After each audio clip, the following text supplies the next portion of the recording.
ವರಮಹಾಲಕ್ಷ್ಮಿ ಹಬ್ಬವು ಹಿಂದೂ ಸಂಸ್ಕೃತಿಯಲ್ಲಿ ಹೆಚ್ಚಿನ ಪ್ರಾಮುಖ್ಯತೆಯನ್ನು ಹೊಂದಿದೆ. ಇದು ಭಕ್ತಿ, ಕೃತಜ್ಞತೆ ಮತ್ತು ಸಮೃದ್ಧಿಯನ್ನು ಸಂಕೇತಿಸುತ್ತದೆ. ಸಂಪತ್ತು ಮತ್ತು ಅದೃಷ್ಟದ ದೇವತೆಯಾದ ಲಕ್ಷ್ಮೀ ದೇವಿಯನ್ನು ಪೂಜಿಸಲು ಈ ಹಬ್ಬವನ್ನು ಆಚರಿಸಲಾಗುತ್ತದೆ. ವರಲಕ್ಷ್ಮಿಯು ಲಕ್ಷ್ಮೀ ದೇವಿಯ ಒಂದು ರೂಪವಾದ್ದರಿಂದ ವರಲಕ್ಷ್ಮಿ ವ್ರತಕ್ಕೆ ವಿಶೇಷ ಮಹತ್ವವಿದೆ. ಈ ದಿನ ತಾಯಿ ಲಕ್ಷ್ಮಿಯನ್ನು ಯಥಾವತ್ತಾಗಿ ಪೂಜಿಸಲಾಗುತ್ತದೆ. ಶ್ರಾವಣ ಮಾಸದ 2ನೇ ಶುಕ್ರವಾರದಂದು ಈ ವ್ರತವನ್ನು ಆಚರಿಸಲಾಗುತ್ತದೆ. ವರಮಹಾಲಕ್ಷ್ಮಿ ವ್ರತವನ್ನು ಆಚರಿಸುವುದರಿಂದ ಲಕ್ಷ್ಮೀ ದೇವಿಯ ಅನುಗ್ರಹವು ವ್ಯಕ್ತಿಯ ಮೇಲೆ ಸದಾಕಾಲ ಇರುತ್ತದೆ ಎನ್ನುವ ನಂಬಿಕೆಯಿದೆ. ಸಂಪತ್ತಿನ ಅಧಿದೇವತೆಯಾದ ಲಕ್ಷ್ಮಿಯನ್ನು ಮೆಚ್ಚಿಸಲು ಈ ಉಪವಾಸವನ್ನು ಆಚರಿಸುವುದು ಸೂಕ್ತವೆಂದು ಪರಿಗಣಿಸಲಾಗಿದೆ. ವರಮಹಾಲಕ್ಷ್ಮಿ ವ್ರತವನ್ನು ಆಚರಿಸುವುದರಿಂದ ಅಥವಾ ಈ ದಿನ ವರಲಕ್ಷ್ಮಿಯನ್ನು ವಿಧಾನಗಳ ಮೂಲಕ ಪೂಜಿಸುವುದರಿಂದ ಆಕೆಯು ಭಕ್ತನ ಭಂಡಾರವನ್ನು ಸಂಪತ್ತು ಮತ್ತು ಧಾನ್ಯಗಳಿಂದ ತುಂಬುತ್ತಾಳೆ. ಈ ವ್ರತವನ್ನು ಆಚರಿಸುವುದರಿಂದ ಜೀವನದಲ್ಲಿ ನಾವು ಎಂದಿಗೂ ಹಣದ ಕೊರತೆಯನ್ನು ಎದುರಿಸಲು ಸಾಧ್ಯವಿಲ್ಲ ಎಂದು ಹೇಳಲಾಗಿದೆ.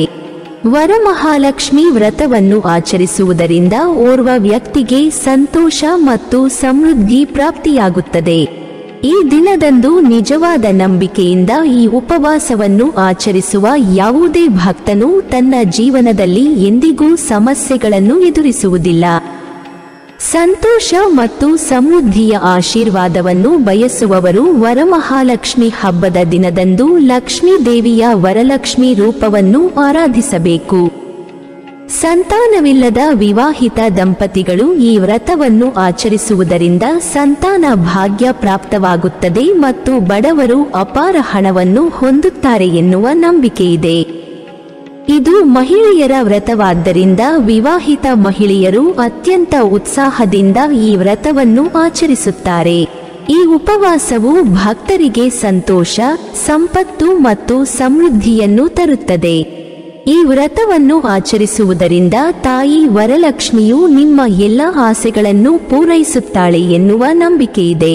ವಿವಾಹಿತ ಮಹಿಳೆಯರು ಈ ವ್ರತವನ್ನು ಆಚರಿಸಿದರೆ ಕುಟುಂಬದಲ್ಲಿ ಸಂತೋಷ ಮತ್ತು ಸಮೃದ್ಧಿ ಮತ್ತು ಸಂಪತ್ತಿನ ಮಳೆಯಾಗುತ್ತದೆ. ಧಾರ್ಮಿಕ ನಂಬಿಕೆಗಳ ಪ್ರಕಾರ ವರಮಹಾಲಕ್ಷ್ಮಿ ಹಬ್ಬದ ದಿನದಂದು ತಾಯಿ ವರಲಕ್ಷ್ಮಿ ಕ್ಷೀರ ಸಾಗರದಿಂದ ಕಾಣಿಸಿಕೊಂಡಳು. ಈ ದಿನ ವಿವಾಹಿತ ಮಹಿಳೆಯರು ಪೂಜೆಯ ಸಮಯದಲ್ಲಿ ವರಲಕ್ಷ್ಮಿಯ ವಿಗ್ರಹವನ್ನು ಪೀಠದ ಮೇಲೆ ಪ್ರತಿಷ್ಠಾಪಿಸುತ್ತಾರೆ.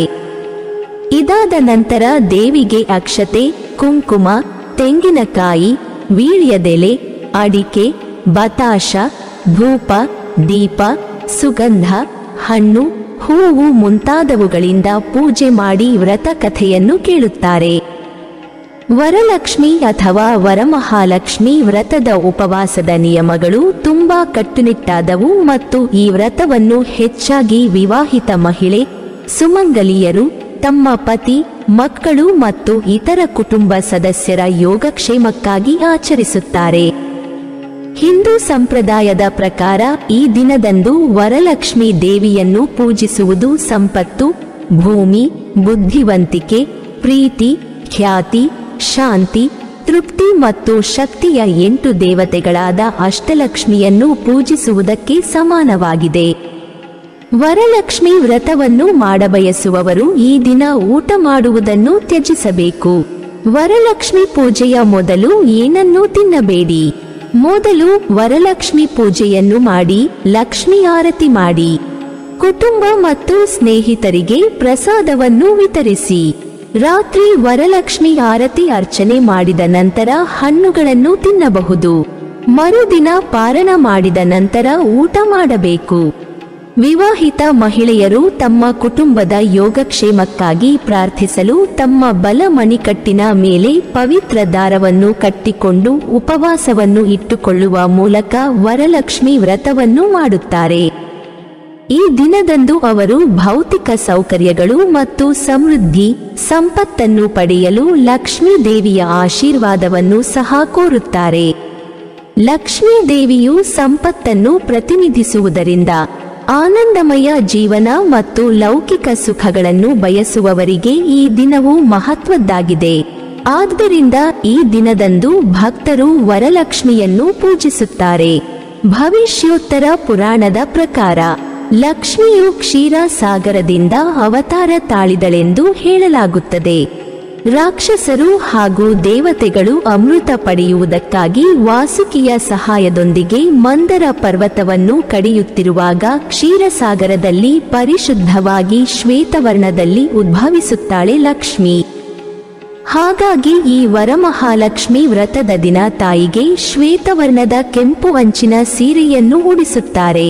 ಲಕ್ಷ್ಮಿ ಎಂದರೆ ಶುದ್ಧತೆಯ ಸಂಕೇತವಾಗಿರುವುದರಿಂದ ಹಬ್ಬದ ದಿನದಂದು ಮುಂಜಾನೆ ಎದ್ದು ಮನೆಯನ್ನು ಶುಚಿಗೊಳಿಸಿ ರಂಗೋಲಿ, ತಳಿರು ತೋರಣಗಳಿಂದ ಅಲಂಕರಿಸಿ ಅಭ್ಯಂಜನವನ್ನು ಮಾಡಿ ಶುಭ್ರವಾದ ಬಟ್ಟೆಯನ್ನು ತೊಟ್ಟು ಮಡಿಯಲ್ಲಿ ನೈವೇದ್ಯವನ್ನು ತಯಾರಿಸಲಾಗುತ್ತದೆ.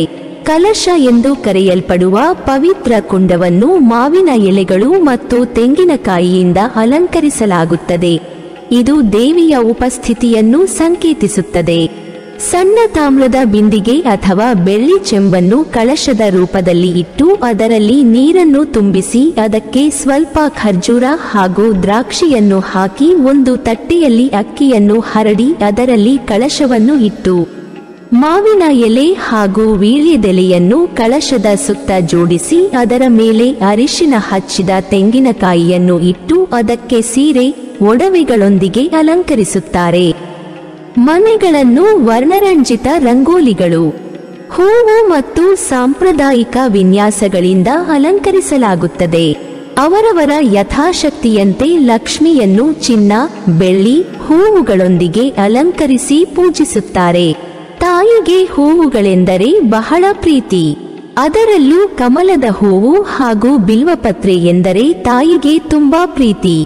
ಭಕ್ತರು, ಹೆಚ್ಚಾಗಿ ಮಹಿಳೆಯರು, ದಿನವಿಡೀ ಉಪವಾಸವನ್ನು ಆಚರಿಸುತ್ತಾರೆ ಮತ್ತು ಲಕ್ಷ್ಮೀ ದೇವಿಗೆ ಸಮರ್ಪಿತವಾದ ವಿಶೇಷ ಆಚರಣೆಗಳನ್ನು ಮಾಡುತ್ತಾರೆ. ಬಿಲ್ವ ವೃಕ್ಷದಲ್ಲಿ ಲಕ್ಷ್ಮಿ ನೆಲೆಸಿದ್ದಾಳೆಂದು ಬಿಲ್ವಪತ್ರೆಯಿಂದ ಪೂಜೆ ಮಾಡಿದರೆ ತಾಯಿ ಒಲಿಯುವಳೆಂಬ ನಂಬಿಕೆಯೂ ಇದೆ. ವರಲಕ್ಷ್ಮಿ ಎಂದರೆ ವರಗಳನ್ನು ಕೊಡುವವಳು ಎಂದು ಕೂಡ ಹೇಳುತ್ತಾರೆ. ಸಾಮಾನ್ಯವಾಗಿ ಲಕ್ಷ್ಮೀ ಪೂಜೆಯನ್ನು ಗೋಧೂಳಿ ಸಮಯದಲ್ಲಿ ಮಾಡಿದರೆ ಶ್ರೇಷ್ಠ ಎನ್ನುವುದು ನಂಬಿಕೆ. ಆದರೆ ಈ ಆಧುನಿಕ ಜೀವನದ ಒತ್ತಡದಲ್ಲಿ ಯಾರಿಗೂ ಉಪವಾಸ ಮಾಡಲು ಸಾಧ್ಯವಾಗದೇ ಇರುವುದರಿಂದ ಮುಂಜಾನೆಯಲ್ಲಿ ಯಾವುದೇ ಘನಹಾರ ಸೇವಿಸದೆ ವ್ರತವನ್ನಾಚರಿಸುತ್ತಾರೆ. ವಿಶೇಷ ಪ್ರಾರ್ಥನೆ ಮತ್ತು ಸ್ತೋತ್ರಗಳನ್ನು ಪಠಿಸಲಾಗುತ್ತದೆ. ಸಮೃದ್ಧಿ ಮತ್ತು ಯೋಗಕ್ಷೇಮಕ್ಕಾಗಿ ಲಕ್ಷ್ಮೀ ದೇವಿಯನ್ನು ಬೇಡಿಕೊಳ್ಳಲಾಗುತ್ತದೆ. ಹಣ್ಣುಗಳು, ಹೂವುಗಳು, ಸಿಹಿ ತಿಂಡಿಗಳು ಮತ್ತು ನಾಣ್ಯಗಳ ಅರ್ಪಣೆಗಳನ್ನು ದೇವರಿಗೆ ಭಕ್ತಿ ಮತ್ತು ಕೃತಜ್ಞತೆಯ ಸಂಕೇತವಾಗಿ ನೀಡಲಾಗುತ್ತದೆ. ಭಕ್ತರು ತಮ್ಮ ಮಣಿಕಟ್ಟಿನ ಸುತ್ತಲೂ ಪವಿತ್ರ ಎಳೆಗಳನ್ನು ಕಟ್ಟುತ್ತಾರೆ. ದೇವಿಯ ರಕ್ಷಣೆ ಮತ್ತು ಆಶೀರ್ವಾದವನ್ನು ಕೋರುತ್ತಾರೆ. ಹಬ್ಬದ ಸಮಯದಲ್ಲಿ ಹೆಣ್ಣು ಮಕ್ಕಳನ್ನು ಕರೆದು ಕುಂಕುಮ, ಅರಿಶಿನ ಸೇರಿ ಬಾಗಿನ ನೀಡಲಾಗುತ್ತದೆ. ಭಕ್ತರು ದಾನ ಮತ್ತು ದಯೆಯ ಕಾರ್ಯಗಳಲ್ಲಿ ತೊಡಗುತ್ತಾರೆ. ಇದು ಲಕ್ಷ್ಮೀ ದೇವಿಯ ಉದಾರತೆ ಮತ್ತು ಸಹಾನುಭೂತಿಯ ಮನೋಭಾವವನ್ನು ಪ್ರತಿಬಿಂಬಿಸುತ್ತದೆ. ಲಕ್ಷ್ಮೀ ದೇವಿಗೆ ಅರ್ಪಿತವಾದ ಮಂತ್ರಗಳನ್ನು ಪಠಿಸುವುದು ವರಮಹಾಲಕ್ಷ್ಮಿ ಹಬ್ಬದ ಒಂದು ಅವಿಭಾಜ್ಯ ಅಂಶವಾಗಿದೆ. ದೇವಿ ಕೃಪೆ ಪಡೆಯಲು ಶಕ್ತಿಯುತ ಮಂತ್ರಗಳನ್ನು ಪಠಿಸಬೇಕು. ಓಂ ಶ್ರೀಂ ಮಹಾಲಕ್ಷ್ಮಿಯೇ ನಮಃ. ಈ ಪವಿತ್ರ ಮಂತ್ರವು ಸಂಪತ್ತು ಮತ್ತು ಸಮೃದ್ಧಿಯನ್ನು ನೀಡುವ ಲಕ್ಷ್ಮೀ ದೇವಿಗೆ ಪ್ರಬಲವಾದ ಆವಾಹನೆಯಾಗಿದೆ. ಭಕ್ತಿಯಿಂದ ಪಠಿಸುವ ಮೂಲಕ ದೇವಿಯ ಕೃಪೆಗೆ ಪಾತ್ರರಾಗಬಹುದು. ಓಂ ಹ್ರೀಂ ಶ್ರೀಂ ಲಕ್ಷ್ಮೀ ಭಯೋ ನಮಃ. ಈ ಮಂತ್ರವು ಲಕ್ಷ್ಮೀ ದೇವಿಗೆ ಪ್ರಬಲವಾದ ಆವಾಹನೆಯಾಗಿದೆ. ಇದನ್ನು ಮಂಗಳಕರ ಮತ್ತು ಅನುಗ್ರಹದ ಮೂರ್ತರೂಪವಾಗಿ ಪೂಜಿಸಲಾಗುತ್ತದೆ. ಈ ಮಂತ್ರವನ್ನು ಪ್ರಾಮಾಣಿಕವಾಗಿ ಪಠಿಸುವ ಮೂಲಕ ನೀವು ಅಡೆತಡೆಗಳನ್ನು ತೆಗೆದುಹಾಕಬಹುದು, ನಕಾರಾತ್ಮಕತೆಯನ್ನು ಹೋಗಲಾಡಿಸಬಹುದು. ಓಂ ಶ್ರೀಂ ಹ್ರೀಂ ಶ್ರೀಂ ಕಮಲೆ ಕಮಲಾಲಯೇ ಪ್ರಸೀದ್ ಪ್ರಸೀದ್. ಈ ಮಂತ್ರವನ್ನು ಭಕ್ತಿಯಿಂದ ಪಠಿಸುವ ಮೂಲಕ ನಿಮ್ಮ ಜೀವನದಲ್ಲಿ ನೀವು ದೈವಿಕ ಅನುಗ್ರಹ, ಆಶೀರ್ವಾದ ಮತ್ತು ಆಧ್ಯಾತ್ಮಿಕ ಸಮೃದ್ಧಿಯನ್ನು ಪಡೆಯಬಹುದು. ಇನ್ನು ನಾವು ಮಾಡುವ ಪತ್ರಿ ಹಬ್ಬದ ಹಿಂದೆ ಒಂದು ಕಥೆ ಹಾಗೂ ಹಿನ್ನೆಲೆ ಇರುತ್ತದೆ. ಹಾಗೆ ವರಮಹಾಲಕ್ಷ್ಮಿ ಹಬ್ಬದ ಹಿಂದೆ ಕೂಡ ಒಂದು ಹಿನ್ನೆಲೆ ಇದೆ. ಈ ಕಥೆಯನ್ನು ಸಾಕ್ಷಾತ್ ಶಿವ ಪಾರ್ವತಿಗೆ ಹೇಳಿದ್ದು ಎಂಬ ನಂಬಿಕೆ ಇದೆ. ಮಗಧ ರಾಜ್ಯದ ಚಾರುಮತಿ ಎಂಬ ದೈವಭಕ್ತೆ ನಿಸ್ವಾರ್ಥದಿಂದ ತನ್ನ ಪತಿ ಹಾಗೂ ಮನೆಯವರ ಸೇವೆ ಮಾಡುತ್ತಿರುತ್ತಾಳೆ. ಈಕೆಯ ಒಳ್ಳೆಯ ಮನಸ್ಸು ಹಾಗೂ ಭಕ್ತಿಯನ್ನು ಮೆಚ್ಚಿ ಒಮ್ಮೆ ಲಕ್ಷ್ಮಿಯು ಕನಸಿನಲ್ಲಿ ಬಂದು ಶ್ರಾವಣ ಮಾಸದ ಹುಣ್ಣಿಮೆ ನಂತರದ ಶುಕ್ರವಾರ ತನ್ನನ್ನು ಪೂಜಿಸಿದರೆ ಆಕೆ ಬೇಡುವ ಎಲ್ಲಾ ವರವನ್ನು ನೀಡುತ್ತೇನೆ ಎಂದು ವಾಗ್ದಾನ ನೀಡುತ್ತಾಳೆ. ಸಾಕ್ಷಾತ್ ಲಕ್ಷ್ಮೀದೇವಿಯೇ ತನ್ನ ಕನಸಿನಲ್ಲಿ ಬಂದು ಹೀಗೆ ಹೇಳಿದ ಪರಿಣಾಮ ಸಂತೋಷಗೊಂಡ ಚಾರುಮತಿ ತನ್ನ ಮನೆಯವರಿಗೆ ವಿಚಾರ ತಿಳಿಸಿ ನೆರೆಹೊರೆಯ ಮುತ್ತೈದೆಯರನ್ನು ಕರೆದು ಲಕ್ಷ್ಮೀ ಪೂಜೆ ಮಾಡುತ್ತಾಳೆ.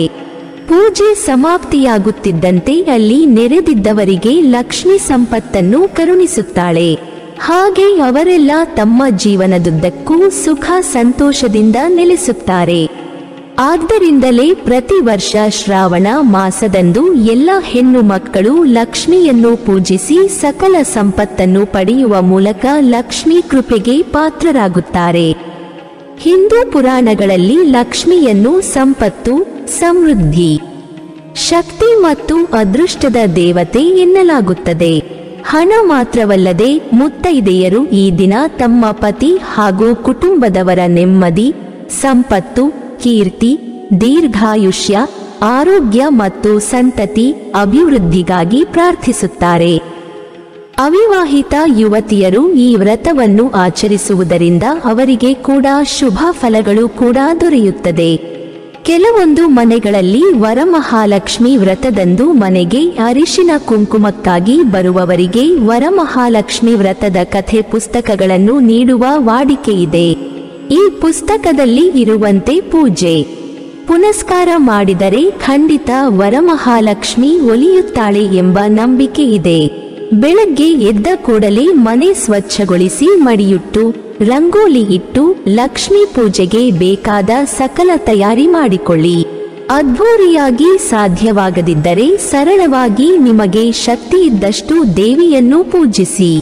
ಆಕೆಗೆ ಇಷ್ಟವಾದ ಹೂವು, ಹಣ್ಣು, ತಿಂಡಿಗಳನ್ನು ನೈವೇದ್ಯಕ್ಕೆ ಇರಿಸಿ. ಕಥೆಯನ್ನು ಓದಿ ಮುತ್ತೈದೆಯರನ್ನು ಕರೆದು ಅರಿಶಿನ ಕುಂಕುಮ ನೀಡಿ. ಅರ್ಚಕರ ಬಳಿ ಕೇಳಿ ಯಾವ ಸಮಯಕ್ಕೆ ಲಕ್ಷ್ಮಿಯನ್ನು ಕದಲಿಸಬೇಕು ಎಂಬುದನ್ನು ತಿಳಿದು ಅದರಂತೆ ನಿಯಮ ಪಾಲಿಸಿ ಲಕ್ಷ್ಮೀ ಕೃಪಾ ಕಟಾಕ್ಷಕ್ಕೆ ಪಾತ್ರರಾಗಿ. ಈ ವ್ರತವನ್ನು ಯಾರು ನಿಷ್ಠೆಯಿಂದ ಮಾಡುತ್ತಾರೋ ಅವರಿಗೆ ಹಾಗೂ ಅವರ ಮನೆಯವರಿಗೆಲ್ಲರಿಗೂ ಒಳ್ಳೆಯದಾಗುತ್ತದೆಂದು ಹಾಗೂ ಎಲ್ಲ ಕೆಲಸದಲ್ಲಿ ಏಳಿಗೆ ಆಗುತ್ತದೆಂಬ ನಂಬಿಕೆಯೂ ಇದೆ. ಹೀಗಾಗಿ ನಮ್ಮ ಪೂರ್ವಿಕರು ಹೇಳುವ ಮಾತೆಂದರೆ, ಎಲ್ಲಿ ತನು ಮನೆ ಶುದ್ಧವಾಗಿರುತ್ತದೋ ಅಲ್ಲಿ ಲಕ್ಷ್ಮಿಯು ತಾಂಡವವಾಡುತ್ತಾಳೆ ಎಂದು. ಎಲ್ಲದಕ್ಕಿಂತ ಇಲ್ಲಿ ಭಕ್ತಿ ಹಾಗೂ ಶ್ರದ್ಧೆ ಮುಖ್ಯ. ಇನ್ನು ವ್ರತದ ಬಗ್ಗೆ ಹೇಳಬೇಕೆಂದರೆ, ಒಮ್ಮೆ ವರಲಕ್ಷ್ಮಿ ವ್ರತ ಮಾಡಿದರೆ ಅಷ್ಟಲಕ್ಷ್ಮಿಯರಿಗೆ ಪೂಜೆ ಸಲ್ಲಿಸಿದಷ್ಟು ಫಲ ಸಿಗುತ್ತದೆಂದು ಹೇಳುತ್ತಾರೆ. ಲಕ್ಷ್ಮಿಗೆ ಪ್ರಿಯವಾದ ಧಾನ್ಯವೆಂದರೆ ಕಡಲೆಬೇಳೆ. ಆದ್ದರಿಂದ ವರಮಹಾಲಕ್ಷ್ಮಿ ಹಬ್ಬದ ದಿನದಂದು ನೈವೇದ್ಯಕ್ಕೆ ಕಡಲೆಬೇಳೆಯಿಂದ ತಯಾರಿಸಿದ ಹಯಗ್ರೀವ, ಪಾಯಸ, ಹೋಳಿಗೆ ಇತ್ಯಾದಿ ಸಿಹಿ ತಿನಿಸುಗಳನ್ನು ದೇವರಿಗೆ ಅರ್ಪಿಸುತ್ತಾರೆ. ವ್ರತದ ನೇಮದ ಪ್ರಕಾರ ಪೂಜೆಯ ಸಿದ್ಧತೆಗಳೆಲ್ಲ ಆದ ನಂತರ ಮೊದಲು ವಿಘ್ನಕಾರಕನಾದ ಗಣಪತಿಯನ್ನು ಪೂಜಿಸಿ ನಂತರ ಯಮುನಾ ಪೂಜೆ ಅಂದರೆ ಶ್ರೇಷ್ಠವಾದ ನದಿಯ ನೀರನ್ನು ತಂದು ಪೂಜೆ ಮಾಡುತ್ತಾರೆ. ಇದಾದ ಮೇಲೆ ವರಲಕ್ಷ್ಮಿ ವ್ರತವನ್ನು ಆರಂಭಿಸುತ್ತಾರೆ. ಕುಂಕುಮಾರ್ಚನೆ ಮಾಡುವುದರೊಂದಿಗೆ ಲಕ್ಷ್ಮೀದೇವಿಯನ್ನು ಆವಾಹನೆ ಮಾಡುತ್ತಾರೆ. ನಂತರ 12 ಗಂಟಿನ ದಾರವನ್ನು ದೇವರ ಮುಂದೆ ಇಟ್ಟು ಪೂಜೆಯನ್ನು ಮಾಡಿ ಸುಮಂಗಲಿಯರು ಅವರ ಕೈಗೆ ಕಟ್ಟಿಕೊಳ್ಳುತ್ತಾರೆ.